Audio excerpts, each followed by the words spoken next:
नमस्कार मित्रों, आप सभी का बहुत बहुत स्वागत है। भरणी नक्षत्र पर हमारी चर्चा है। काफी लोगों को डर लग रहा है, लेकिन डरने की कोई बात नहीं है।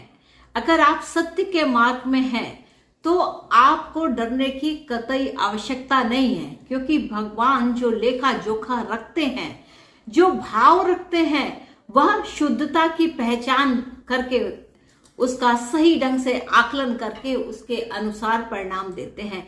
तो यहाँ पर डरने की आवश्यकता नहीं है। बहुत से लोग डर गए और डर करके कमेंट करके लिखते हैं कि अब क्या होगा, लेकिन फिर भी अगर कोई बात है तो उसके उपाय के बारे में भी चर्चा होनी चाहिए, क्योंकि ये जो भरणी नक्षत्र का चतुर्थ चरण है वह ट्रांसफॉर्मेशन तो लेके आ ही रहा है, लेकिन इसके साथ साथ हम उपाय क्या कर सकते हैं, क्या चीजें कर सकते हैं कि जिससे कि हमारी जो मनोकामना है वह पूर्ण हो।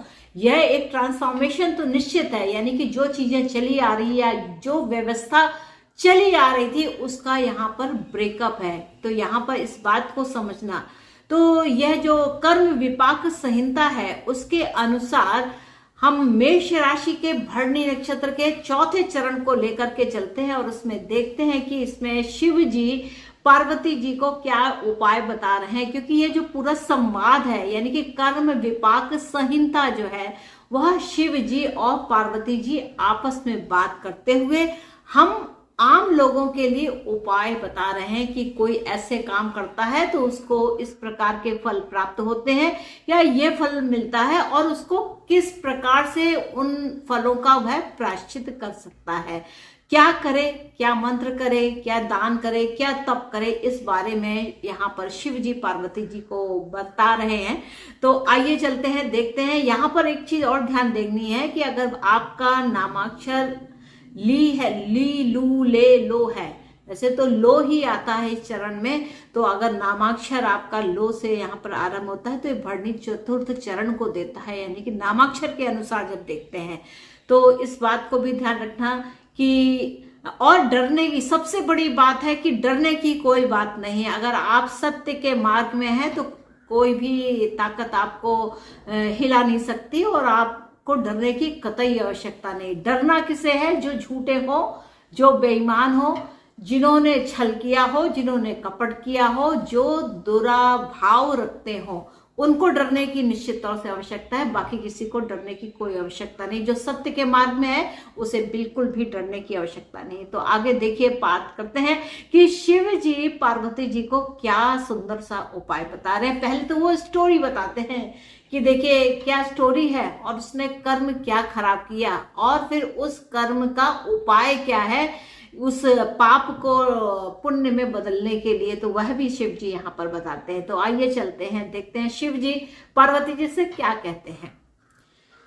शृणु देवी वरारोहे नृणाम कर्म विपाकजम प्रक्ष्यामि ना संदेहो यदि ते श्रवणे मति ही।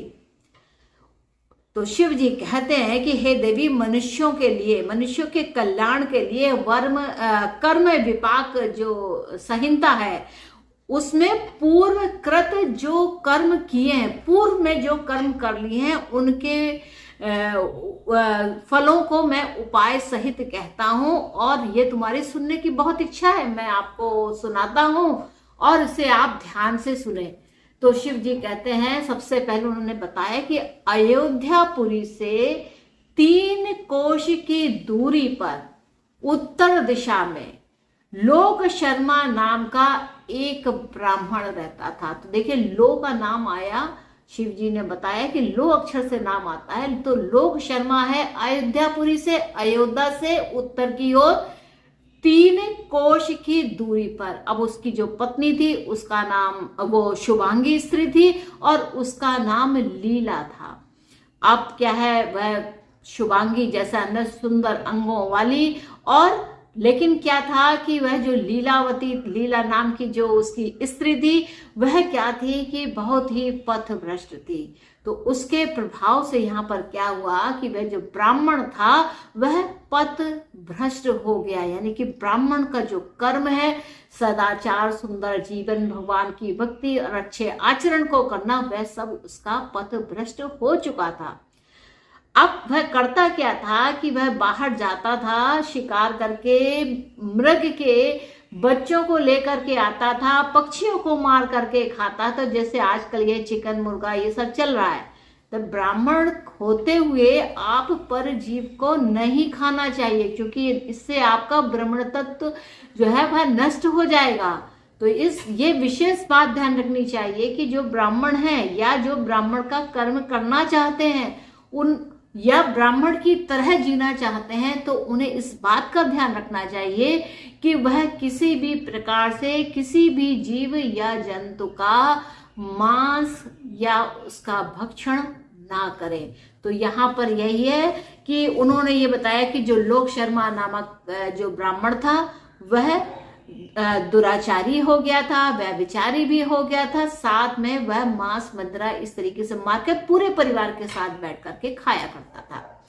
अब क्या है, जो उसकी स्त्री थी और बड़ा खुश भी रहता था, खा रहा है, मजे कर रहा है, लेकिन पाप का जो उसका बैग है वो भरता जा रहा है, क्योंकि वो जितने खाएगा उतने ही पाप के उसके खाते में जुड़ते जाएंगे। जिस तरीके से आप बैंक में जाते हैं और आप पैसा जमा करते हैं तो उसकी एंट्री होती है, उसी तरह निकालने की भी एंट्री होती है। तो ये जो लेखा जोखा है वो धर्मराज अपने पास रखते हैं। तो ये जो यम के दूत होते हैं वह अपने पास रखते हैं, और भरणी नक्षत्र अपने आप में यम ही देवता इनके कहलाते हैं। अब यहाँ क्या हुआ कि उसकी जो स्त्री थी वह महादुष्टा थी, बहुत मुखरा थी, क्रोध वाली थी, चंचल स्वभाव वाली थी, और सदैव पर पुरुष से प्रेम कर देह व्यापार में संलग्न रहती थी। तो यहाँ पर यह पहचानना कि ये जो भरणी नक्षत्र है, क्योंकि सेक्स ऑर्गन इसका एक सिंबल भी है, तो यहाँ पर ये भी देखना, जो सेक्स वर्कर्स हैं या जो लोग छिप करके भी यह काम करते हैं, तो वह कहीं ना कहीं अपने धर्म को भ्रष्ट कर रहे हैं। को बुरा मत मानिएगा, ये हम नहीं कह रहे हैं, ये शास्त्र कह रहे हैं। इस बात को समझिएगा, क्योंकि बहुत से लोग इस बात को दिल से लगा लेते हैं, कहते हैं उन्होंने ऐसे कहा था। नहीं, ये उनका शब्द नहीं है, ये शिव और पार्वती जी के संवाद को बताया जा रहा है, ताकि जो आज YouTube के माध्यम से या मीडिया के माध्यम से जो शास्त्र आप पढ़ नहीं पाते हैं वह बात आप तक पहुंचे। तो इसको बताने के लिए यहाँ पर एक ये छोटा सा प्रयास है। तो जो उस लोक शर्मा की जो पत्नी थी वह इस प्रकार का उसका धर्म था, उस प्रकार का उसका कर्म था, यानी कि व्यभिचारी करना, मुखरा प्रवृत्ति की जो भी आए वो फट से बोल दो, क्रोध करना, पर पुरुष से प्रेम करना, उससे संबंध बनाना, नैतिकता एक तरफ है और उसका कर्म जो है वह दूसरी तरफ है। अब क्या है, इसके बाद क्या हुआ कि यह अवस्था इसी प्रकार बीत गई। कोई बात नहीं, वो सब मार के जानवर खाते थे, उसकी स्त्री ऐसे किया करती थी, मतलब परिवार में कुल प्रकार के अधर्म का बोलबाला था। अब आगे क्या हुआ, चलते फिरते एक बार क्या हुआ कि सांप ने काट लिया। अब सांप के काटने से वहां मृत्यु हो गई और उस लोक शर्मा की, और इसके बाद कुछ समय के बाद उसकी पत्नी की यानी कि जो लीला थी उसकी भी डेथ हो गई, और दोनों को अपने कर्म के अनुसार नरक पाए। यहाँ पर उन्हें जो नरक मिला, क्योंकि उन्होंने ऐसे व्यभिचार जैसे ऐसे गलत काम करे थे, ब्राह्मण होते हुए भी उस कुल को नष्ट किया था और कितने ही जानवरों को मार करके खाया था, और उसमें पूरा परिवार शामिल था, तो कष्ट भी पूरे परिवार को ही मिलेगा। तो यहाँ पर जब वह नरक में गए और कुंभी पाक नामक घोर नरक में उन्होंने कष्ट काटे, और इस प्रकार कष्ट काटते हुए कई हजार साल बीत गए। अब कई हजार वर्ष तक यह नरक भोगने के बाद उनको योनि प्राप्त हुई, तो वह भी सुअर की योनि प्राप्त हुई। अब सुअर की योनि प्राप्त हुई तो इसका मतलब क्या समझते हैं? सुअर क्या है? मनुष्य मल को खाता है, और अंत में कुछ ऐसे भी व्यभिचारी होते हैं कि उस सुअर को ही खा जाते हैं। तो सोचिए क्या क्या क्या यहाँ पर रचना हो रही है कि मनुष्य के मल को सुअर खाता है और उस सुअर को मनुष्य भी खा जाता है। तो क्या क्या है ये उचित नहीं है। तो इस प्रकार का यह नरक भोगने के बाद वह उन्होंने फिर बिल्ली की योनि को पाया और इसके बाद उन्हें गधे की योनि प्राप्त हुई। अब बिल्ली की योनि पाने के बाद क्या है, एक विडाला का उन्होंने रूप पाया जिसमें उन्हें चूहे खाने पड़ते थे। और गधे की तरह, गधे की योनि का मतलब है कि गधे की तरह अब तुम काम करोगे, अपने ऊपर बोझ लेकर के तुमको काम करना होगा। इस प्रकार का यहाँ पर उन्हें जो योनि प्राप्त हुई, तो उस प्रकार का उन्हें कर्म मिला। अब क्या है, चलो कोई बात नहीं, पुनः अपने कर्म के प्रभाव से उनको उसमें मृत्यु लोक में पुनः मनुष्य की योनि में वह उत्पन्न हुए। अब जब उन्होंने पुनः मनुष्य का शरीर पाया तो उनके संतान नहीं होती थी। अब संतान का जो संबंध है वह पंचम भाव से है, और पंचम भाव का एक मतलब यह भी है कि आप जो इच्छा चाहते हैं, जो आपकी विश है, वो पूर्ण नहीं होती। यह केवल एक सामने संतान नहीं है, आप जो भी इच्छा करते हैं, जो चाहते हैं, जो करना चाहते हैं, वहां पर आपको शक्ति नहीं मिल रही। यानी कि आप जो सोच रहे हैं वो काम हो ही नहीं रहा है, जो करना चाहते हैं वो हो नहीं रहा है, क्योंकि जो पंचम भाव है वे इच्छाओं की पूर्ति का भी भाव है।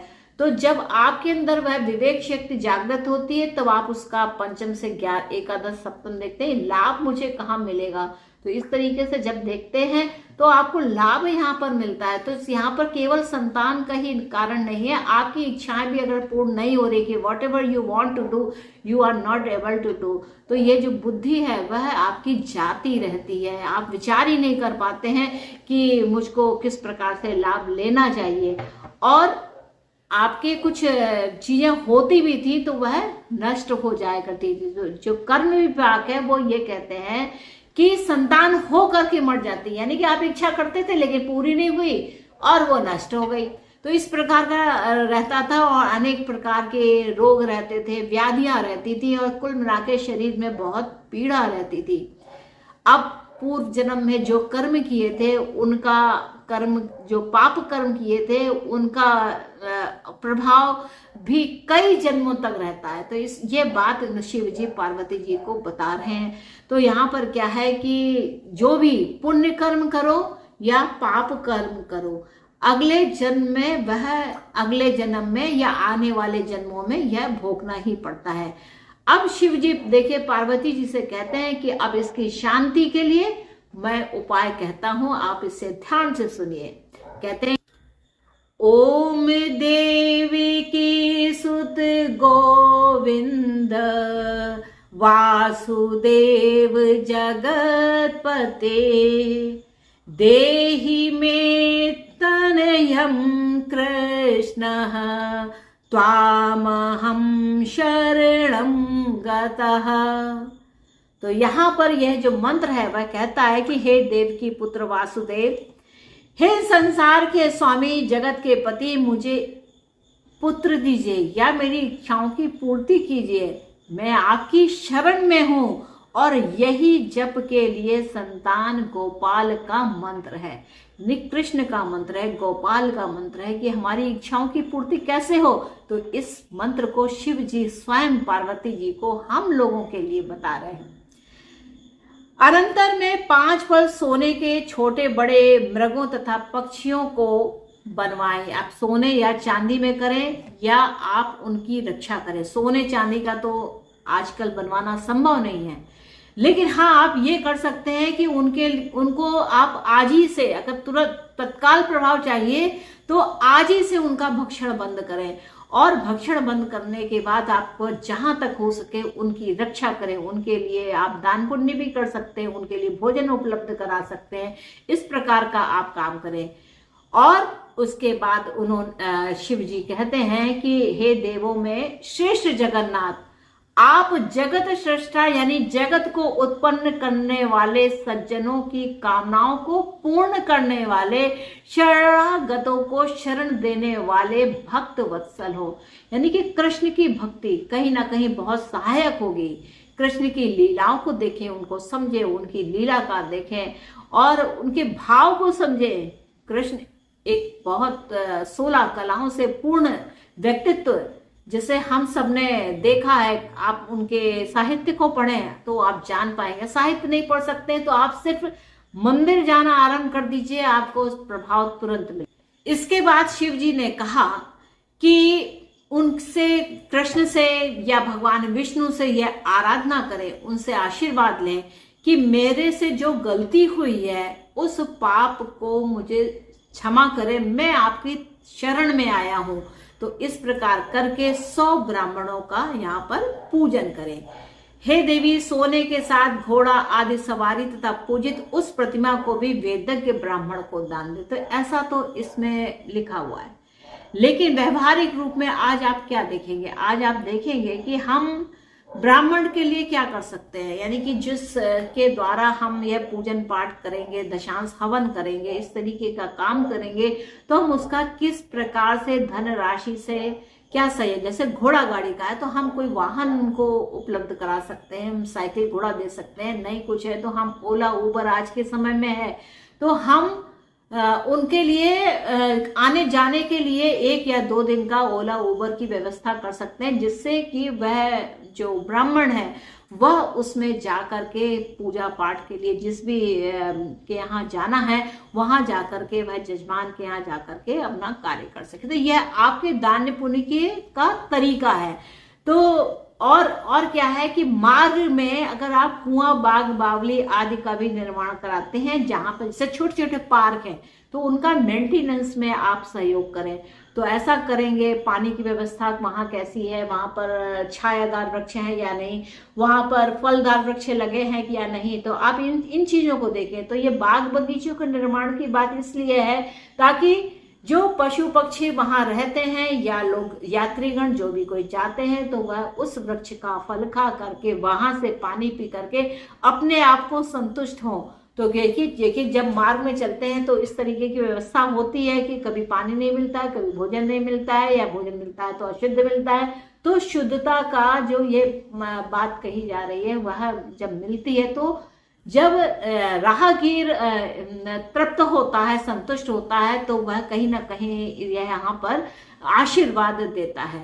तो मित्रों, ये था भरणी नक्षत्र के चतुर्थ चरण को लेकर के कर्म विपाक संहिता के द्वारा शिव और पार्वती के संवाद के रूप में एक उपाय। आशा है कि आपको मेरा यह एपिसोड अच्छा लगा होगा और आपने मेरे इस एपिसोड को अगर एंजॉय किया है तो कृपया मेरे चैनल को लाइक कीजिए, इसको शेयर कीजिए और सब्सक्राइब करना मत भूलिएगा, क्योंकि सब्सक्राइब करेंगे तभी तो आप जानेंगे कि क्या आजकल चल रहा है। बहुत डरावने वाली चीजें हो गई हैं, तो यहाँ पर क्या है, उपाय भी साथ साथ आपको बताए जा रहे हैं। तो मित्रों, मुझको आज्ञा दीजिए, मिलते हैं नेक्स्ट एपिसोड में किसी और सुंदर विषय के साथ। तब तक के लिए नमस्ते।